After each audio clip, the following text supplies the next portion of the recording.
Escuchen desde las cámaras las entrevistas a dos legisladores. La senadora por Morena, Ana Lilia Rivera, quien es vicepresidenta de la mesa directiva de la Cámara Alta, y el diputado del PAN, Felipe Fernando Macías, quien es presidente de la Comisión de Justicia, con quienes hablaremos de sus iniciativas y los retos legislativos del 2023. Desde las cámaras comenzamos. A lo largo del presente año fuimos testigos de una intensa actividad legislativa en la que las fuerzas políticas escenificaron momentos inéditos en la vida parlamentaria de nuestro país. Sin embargo, a pesar de los acalorados y prolongados debates que se vivieron con la discusión de las reformas en materia energética, la Guardia Nacional y las más recientes con el tema electoral, pusieron de manifiesto que la visión que cada partido político tiene para consolidar nuestro sistema democrático. Con la llegada del año nuevo y el tiempo de reflexión que nos deja este periodo de receso legislativo, confiemos que la voluntad y los consensos entre las fuerzas políticas se vean reflejados en acciones que permitan sacar adelante las reformas pendientes. De ahí la importancia de que el año que está por iniciar venga acompañado de un esfuerzo redoblado por quienes se encargan día con día de construir el andamiaje jurídico que nuestro país necesita. Desde esta tribuna hacemos votos porque así sea. Esto fue lo que sucedió durante la semana en la Comisión Permanente del Congreso de la Unión. Iniciaron los trabajos de la Comisión Permanente, que ya sesiona durante el primer receso del segundo año de esta 65 legislatura.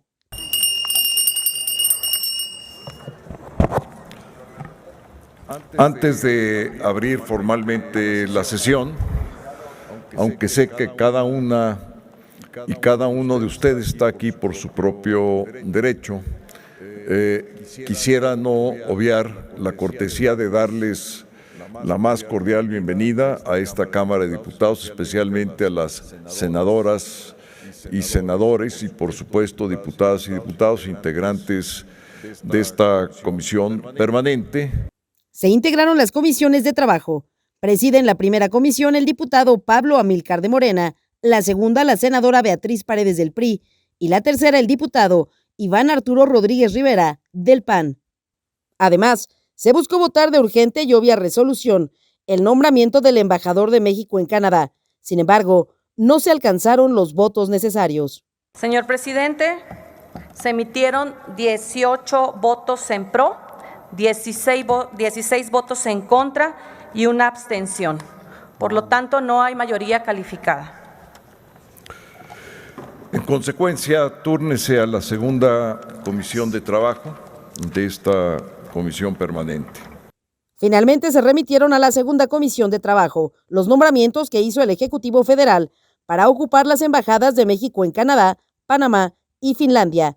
Por su parte, el vicepresidente de la mesa directiva de la Comisión Permanente comentó: hemos iniciado el trabajo ordinario de la Comisión Permanente. Esta fue una reunión de apertura y tenemos muy claro el trabajo que la Comisión Permanente tiene durante este periodo de receso. Hay temas importantes en materia de relaciones exteriores. Hay un conjunto de iniciativas que tanto diputados como senadores tramitan para fortalecer el marco normativo de nuestro país. Finalmente se presentaron iniciativas. Destacó una que busca proteger a los periodistas. Y por eso presentamos esta iniciativa que pretende hacer reubicación de delitos ya contemplados en el Código Penal Federal, pero también que propone crear un apartado de delitos contra el ejercicio del derecho a la información y a la libertad de expresión e imprenta, reconociendo la importancia de los valores jurídicos que implementa tutelar y desde luego la importancia de expresar en libertad cualquier opinión sin tener que pagar un precio por ello. Se citó para la siguiente sesión de la Comisión Permanente, que tendrá lugar el próximo jueves 5 de enero a las 11 horas en modalidad presencial. Desde las cámaras, Claudia Ivette García. Nuestro compañero Víctor Sánchez Baños platicó con la vicepresidenta de la mesa directiva de la Cámara Alta, la senadora Ana Lilia Rivera, sobre la iniciativa que impulsa para fomentar la salud alimentaria. Mucho se ha hablado de la autosuficiencia alimentaria desde el sexenio de Gustavo Díaz Ordaz, pero no se han logrado los objetivos para el bienestar de toda la sociedad. Hace falta producir más alimentos y lograr esos estándares de menores precios y más calidad. Pero ¿cómo lograr esos objetivos mediante el crecimiento de las tierras cultivables? La senadora Ana Lilia Rivera, secretaria de la Mesa Directiva del Senado de la República, nos platicará sus propuestas legislativas en esta materia de autosuficiencia alimentaria. Avanzando despacio pero con firmeza. Nosotros hemos propuesto, y nosotros me refiero al proyecto del gobierno que encabeza el licenciado Andrés Manuel López Obrador, una transición a un modelo de agricultura sostenible y agroecológico. Hoy tenemos un modelo de agricultura controlado por unas cuantas empresas transnacionales sobre todo, un modelo de agricultura que utiliza grandes cantidades de fertilizantes químicos y de herbicidas químicos, y semillas controladas con patentes comerciales. Debemos de transitar a una agricultura que le permita al Estado producir sus propias semillas. México no tiene una política nacional de semillas, desapareció en la década de los 80 el famoso PRONACE. México debe recuperar una política nacional de semillas para producir con nuestros ingenieros agrónomos, con nuestras universidades, con nuestros científicos, nuestras propias semillas mejoradas. Y por eso debemos avanzar en la producción de bioinsumos, dejar a un lado los químicos y empezar a crear ciencia y tecnología de insumos agroecológicos. Esa es la transición que nosotros buscamos. No va a ser fácil, porque nada más avanzar en contra del control comercial de semillas es enfrentarnos a monopolios que hoy tienen en México ganancias muy grandes. Enfrentarnos a dejar de comprarles esos pesticidas, esos químicos peligrosos, es un gran negocio que no van a dejar. No queremos, porque además la tierra es adicta. Nuestra tierra es como una persona que es adicta a la cocaína, no se la puedes quitar de un día para otro. La agricultura de México no puede dejar de utilizar los agroquímicos de un día para otro. Pero sí podemos poco a poco empezar a sacar los plaguicidas altamente tóxicos, empezar a meter bioinsumos orgánicos, empezar a sacar semillas comerciales con control comercial y meter semillas nacionales y empezar a controlar el mercado nacional, porque ese es otro gran negocio. Nosotros no tenemos el control de nuestro mercado nacional. ¿Quién controla el mercado nacional? Monopolios de la industria alimentaria, sobre todo de alimentos chatarra, de mala calidad, y por supuesto el mercado internacional, que es el que nos vende la comida. Entonces, enfrentar estos intereses es ir poco a poco. El presidente, ¿qué ha impulsado? Un decreto en el que dice, bueno, México no comprará maíz amarillo durante este gobierno para consumo humano. Y también dice, sacaremos de nuestra agricultura el glifosato, que es una sustancia química probada que es altamente cancerígena y que se utiliza para matar hierbas. Entonces el presidente dice, poco a poco saquemos esto y vamos produciendo insumos que sean orgánicos y vamos a producir semillas nacionales. Estamos en esa transición, apenas llevamos 4 años de este gobierno, el decreto tiene 2 años y tenemos un modelo de agricultura nefasto que está sobre nosotros desde hace 3 décadas. Entonces no va a ser nada fácil, son intereses económicos que ustedes no se imaginan, muy grandes, muy grandes. Entonces no va a ser fácil, pero vamos a empezar. Y lo que hacemos en el Senado en este momento es impulsar leyes que hagan efectivo el derecho a la salud que tenemos a través de la alimentación sana, consagrada en el artículo 4, que es crear una ley marco general de alimentación adecuada y sustentable que obligue al gobierno a darle a este derecho constitucional herramientas, programas, presupuestos y autoridades responsables para ejecutar. Hasta la fecha pensamos que México podría ser autosuficiente en materia de alimentos algún día, porque los números nos indican que llegar a serlo es factible, aunque algunos piensen que es inalcanzable. Así, en 1961 México tenía 2.6 hectáreas por habitante en materia agrícola. Hoy ha disminuido y estamos a poco menos del 0.75 hectáreas por habitante. O sea, ha caído el 66%. Al no ser México una superficie amplia para la autosuficiencia, la productividad de la tierra agrícola pues dista mucho de ser óptima. Por ello, en base a los esfuerzos legislativos es necesario aumentar la zona de tierra cultivable, por una parte, y por la otra, impulsar por medio de subsidios a los agricultores mexicanos. es un esfuerzo compartido entre sociedad y gobierno. Vamos con Alicia Salgado, quien nos da un balance en materia financiera y qué aspectos deberán considerarse para mejorar la economía en el 2023.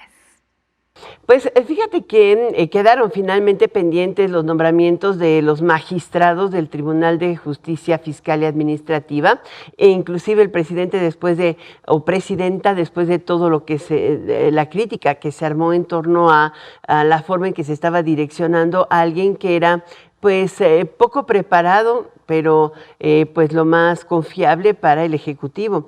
Y tratándose de juicios de carácter fiscal, obviamente pues genera una gran suspicacia. En fin, es muy probable que a lo largo de este periodo de la permanente pudiera mandarse, porque no tienen que ser aprobados estrictamente por el Pleno, sino por las 2/3 partes de los integrantes de la permanente. También es el caso de los integrantes del Instituto Federal de Telecomunicaciones. Quedaron pendientes los nombramientos de 3. El Pleno como tal está inoperante, no puede tomar decisiones en materia de competencia económica, sobre todo, o multas importantes. Algunas fueron cuestionadas, algunas de las decisiones que se toman, donde el presidente tiene voz y voto de calidad, toda vez que tiene en ocasiones que hacer desempate. En el caso del Instituto, de la Comisión Federal de Competencia Económica, se completó simplemente el Pleno con la llegada de Marván, que fue ratificada en el Senado de la República en los últimos días del periodo, pero el presidente todavía está incumpliendo la sentencia de la Suprema Corte de Justicia de finales de noviembre, en el que a más tardar en 28 de noviembre tendría que estar mandando el segundo nombramiento para su ratificación en el Senado, lo que podría ocurrir evidentemente hasta el próximo periodo de sesiones. Sí tiene que pasar por Pleno. Y por el otro lado quedan también pendientes nombramientos de las comisiones, de los órganos reguladores del sector energético, como la CRE, la Comisión Reguladora de Energía y la Comisión de Hidrocarburos. Creo que la más importante son los nombramientos de los magistrados, porque al final de cuentas jueces y magistrados resuelven mucho de los problemas que están pendientes y que para la ciudadanía son importantes. Veremos si a lo largo de este periodo se cumple una parte. En el caso del tribunal son 80 plazas las que todavía estarían pendientes. Podrían llegar a presentarse y avanzarse en las comisiones dictaminadoras justamente en el mes de enero. Vamos a ver si esto sucede. Adriana. Es importante hacer un diagnóstico en términos de transparencia en el Congreso Federal y en los locales. Claudia Ivette García nos da el panorama. ¿Qué tal, Claudia Ivette? ¿Cómo estás? Un gusto estar aquí, Adriana. Muy buenas noches. Gracias. Buenas noches. A lo largo de este 2022, aquí en Desde las Cámaras, le hemos dado un puntual seguimiento a las acciones encaminadas a promover la transparencia. ¿Cómo se comportaron los congresos locales en este importante tema?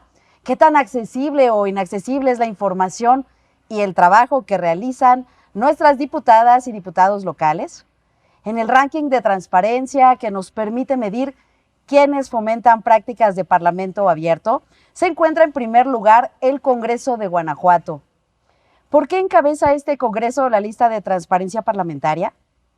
Se trata de un Congreso que hace uso inteligente de las herramientas tecnológicas, transmite sesiones de manera virtual, promueve el uso de redes sociales, actualiza su información en plataformas digitales y, en general, facilita a la sociedad el acceso a la información. ¿Por qué es importante que los congresos locales le den acceso a la sociedad a la información relevante de la actividad legislativa? Porque la información empodera a la sociedad. De igual manera, destacó en este 2022 el trabajo en favor de la transparencia legislativa realizada por los congresos de Tamaulipas, Jalisco, Sonora y Sinaloa. Y ahora vamos a los congresos peor calificados en el ranking de transparencia de este año que concluye. El Congreso de Morelos repite a lo largo del año como uno de los menos transparentes.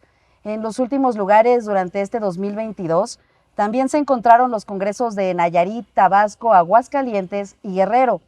Recordemos que la transparencia y las prácticas de parlamento abierto son indispensables para que la sociedad pueda tener acceso a información útil y oportuna. Solo así, cada vez más mexicanos serán partícipes de nuestros procesos legislativos. Desde 2014, México suscribió la Alianza para el Parlamento Abierto. Esto significa que en nuestro país debemos ver cada vez más avances en materia de rendición de cuentas, participación ciudadana y acceso a la información. Como sociedad, tenemos derecho a información parlamentaria con formatos sencillos, búsquedas simples y bases de datos en línea. Cualquier ciudadano debe tener acceso a información sobre deliberaciones, votaciones, agendas parlamentarias, sesiones y todo lo necesario para dar seguimiento a temas de interés. Tenemos derecho a saber. Adriana, quien desde las cámaras estaremos dando seguimiento puntual a la transparencia legislativa en los congresos locales. Así es, Claudibet, aquí le estamos dando seguimiento a esos temas tan relevantes. Vamos a una pausa y regresando, el diputado del PAN, Felipe Fernando Macías, quien es presidente de la Comisión de Justicia, nos habla sobre los retos de la oposición en el 2023.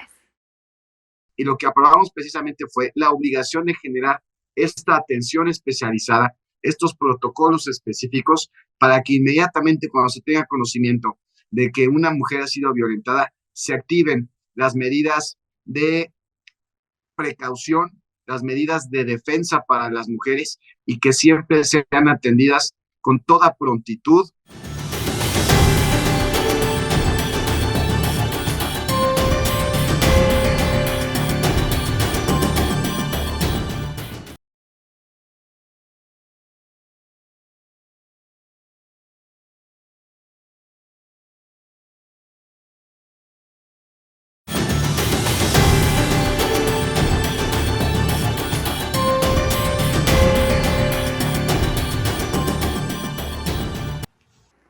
Gracias por continuar con nosotros. Los invito a ver qué nos dijo el diputado del PAN, Felipe Fernando Macías, quien es presidente de la Comisión de Justicia, sobre los retos de la oposición en el 2023.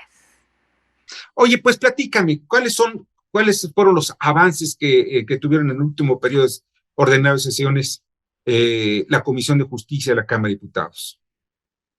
Claro que sí, Víctor. Pues mira, te puedo decir la verdad con mucho orgullo que la Comisión de Justicia de la Cámara de Diputados es la comisión más productiva de la Cámara. Hemos aprobado ya prácticamente 50 dictámenes en lo que va de esta legislatura. La gran mayoría de ellos por unanimidad. Es una comisión donde recibimos la mayor cantidad de iniciativas por parte de los compañeros legisladores y donde buscamos siempre privilegiar el diálogo. Yo te puedo decir que es la más productiva y muchas veces la de mayor consenso. Digo, ha habido también sesiones donde ha habido debates intensos, pero en su gran mayoría hemos avanzado muchísimo y principalmente, te lo puedo decir, hemos hecho énfasis en atender la terrible crisis de violencia que viven las mujeres en nuestro país. Hoy te puedo decir que en la Comisión de Justicia se dictaminó el paquete de iniciativas más amplio para prevenir, sancionar y erradicar el feminicidio. Fue a finales de este año cuando aprobamos la Ley Reina. Esta Ley Reina en específico tiene varias connotaciones. Primero, obliga a las fiscalías a que deben de llevar todo el sistema de justicia en nuestro país, el sistema de justicia penal. De lo que aprobamos fue precisamente que en las fiscalías haya, primeramente, fiscalías especializadas en materia de justicia para las mujeres, para investigar feminicidio, y en general en las entidades federativas debe de haber centros de justicia especializados. Y esto con el objetivo de generar los protocolos para atender inmediatamente hechos de violencia contra las mujeres. Lo que no puede suceder es que hoy las mujeres lleguen a una fiscalía a denunciar una agresión y lo primero que se les pregunte es cómo iban vestidas, qué estaban haciendo a ciertas horas de la noche, o muchas veces desalentarlas a realizar la denuncia como tal. Esto debe de terminar. Y lo que aprobamos precisamente fue la obligación de generar esta atención especializada, estos protocolos específicos, para que inmediatamente cuando se tenga conocimiento de que una mujer ha sido violentada, se activen las medidas de precaución, las medidas de defensa para las mujeres y que siempre sean atendidas con toda prontitud, con el acompañamiento jurídico permanente, psicológico, emocional, y se derive evidentemente a que las fiscalías, ministerios públicos tengan todas las herramientas para que puedan detener a un probable violentador de las mujeres. Generamos también una iniciativa para que se dé la reparación integral del daño cuando una mujer es violentada para sus familiares, otra vez con atención jurídica, psicológica, emocional, económica, y lo más importante también, encuadramos el tipo penal del feminicidio para que sea más fácil de aplicar por parte de los jueces. Desgraciadamente, en muchos casos los jueces no generan el tipo penal porque lo generan, lo consideran que es de poca aplicación en el sentido de su interpretación, y si bien se procesan como homicidio, no se genera bien la investigación cuando se privó de la mujer de la vida simplemente por el hecho de ser mujer, y que es lo que tenemos que erradicar por completo. Entonces, hemos dado las herramientas hoy por hoy a los jueces, a las fiscalías, a ministerios públicos para que se pueda investigar y sancionar este delito, y también que se genere una reparación integral del daño de las mujeres y visibilizar este problema de violencia contra las mujeres, que es obligación de toda la sociedad atender. Ahora, por otra parte, la agenda para el próximo año, para el próximo periodo ordinario de sesiones, o incluso para la permanente, pues quedan algunas cosas todavía por resolver, mucho que resolverse, porque transformar el país en materia de justicia no es un asunto fácil. Pero ¿cuáles son los pendientes y cuáles son las prioridades que tiene la Comisión para el próximo periodo ordinario de sesiones? Pues queremos seguir en nuestro mayor anhelo, que es garantizar el acceso a la justicia para las y los mexicanos. Y aquí venimos trabajando también de la mano con las entidades federativas, con la federación, para garantizar la investigación del delito. Creo que eso es lo más importante. Hoy, si hay un enorme índice de impunidad en nuestro país, si se genera este sentimiento en la gente de que es víctima de un delito y no pasa absolutamente nada, es porque en general en el país las instituciones, las autoridades de investigación, de procuración de justicia están rebasadas, y se necesitan generar los presupuestos y mecanismos idóneos para que haya más policías de investigación, tengan más herramientas para investigar. Y también vamos a analizar una iniciativa muy puntual para dar herramientas a ministerios públicos y fiscalías para defender mejor a las víctimas. Porque, por ejemplo, en unos juicios, los jueces, cuando, por ejemplo, no consideran admitida una prueba, cuando consideran ilegal alguna detención, no tienen margen, fiscalías y ministerios públicos, para poder reconvenir estas resoluciones de los jueces. Y, por ejemplo, el imputado, el probable responsable, tiene muchísimas herramientas para impugnar los fallos de los jueces. Aquí lo que nosotros queremos hacer es también analizar sobre la viabilidad de dar más herramientas a ministerios públicos y fiscalías para que puedan reconvenir determinaciones de los jueces cuando se están dando fallos a favor de los imputados. No decimos que se violente la interpretación y libertad y autonomía de los jueces, pero que se pueda haber instancias de revisión de estos fallos de los jueces, sobre todo para no dejar en estado de indefensión a las víctimas. Pasa que muchas veces, tal vez, en un reporte policial se omitió algún punto y coma, alguna frase, alguna característica muy sencilla o mínima en el proceso de detención de una persona, y hay veces que se están desestimando estas detenciones, considerándose como ilegales por parte de los jueces, y ya dejaste libre al imputado, al probable responsable, y dejas en estado de indefensión a la víctima. Es decir, tiene que ser más equitativo, más equilibrado, que haya herramientas para que las fiscalías y ministerios públicos puedan defender a las víctimas. Ahora, por otra parte, hay algo que a mí me parece muy importante destacar. Hemos salido en defensa de las mujeres, de las minorías, que siempre es importante defenderlos como toda la sociedad, pero también hay un sector que lo siento desprotegido desde el punto de vista justicia y justicia penal, y es la niñez. Los niños son víctimas de trata, de abusos, de golpes, y al final como que los abandonamos. ¿Habrá dentro de la agenda la posibilidad de poder colocar a los niños como una de las prioridades? Por supuesto que sí, Víctor. De hecho, fíjate que aprobamos en esta Comisión de Justicia y estamos esperando que suba al Pleno. Aprobamos la no prescripción de los delitos de abuso sexual contra menores. Es decir, que no haya límite de tiempo para poder denunciar estos delitos y que se persigan. Precisamente porque, desgraciadamente, una niña o un niño que fue abusado, hay veces que pasan muchos años para que pues tenga ellos mismos la decisión de dar esta denuncia, porque muchas veces estas agresiones se dieron por el primer círculo de confianza del menor. Entonces, cuando ya tomaban la decisión, ya no les digo de denunciar, sino de hablar del tema, habían pasado muchísimos años. En estos casos, ya cuando querían denunciar, las fiscalías tenían que desestimar el asunto porque había caducado el delito. Hoy se aprobó ya por unanimidad la no prescripción de los delitos de abuso sexual contra menores. Estamos ya esperando que pase al Pleno, se aprobó por unanimidad en la Comisión de Justicia. Eso es lo que estamos pidiendo y exigiendo, ya para que quede firme, porque ya es una minuta que vino del Senado. Entonces estamos en el último paso para generar este logro legislativo para que no quede impune nunca más un delito de abuso sexual contra menores, y así sean 10, 15 o 20 años cuando decidan denunciarlo, pues que lo hagan y que se desaliente y sea un golpe también que demos a la terrible impunidad que viven estos casos tan sensibles. Sí, porque parece como que los olvidara la sociedad y sobre todo a los políticos, porque pues no son electores, y ya cuando son electores son los que valen, cuando valen. Pero en fin, qué bueno que se está haciendo algo, y esto es lo que pues vamos a tener que buscar como sociedad, proteger sobre todo a las próximas generaciones y que tengan una niñez como que se merece, una niñez sana y pulcra. Pues Fernando, no sabes de verdad cuánto te agradezco que nos hayas acompañado esta noche. Víctor, muchísimas gracias. Un saludo enorme a todo el auditorio y muy feliz año nuevo a todos. Igualmente, que la pases muy bien. Se nos acabó el tiempo y estamos a pocos días de que termine el año. Aquí en Desde las Cámaras les deseamos un feliz año nuevo y no dejen de vernos próximo jueves 11:30 de la noche en el único programa de la televisión que pone bajo la lupa el quehacer legislativo. Buenas noches.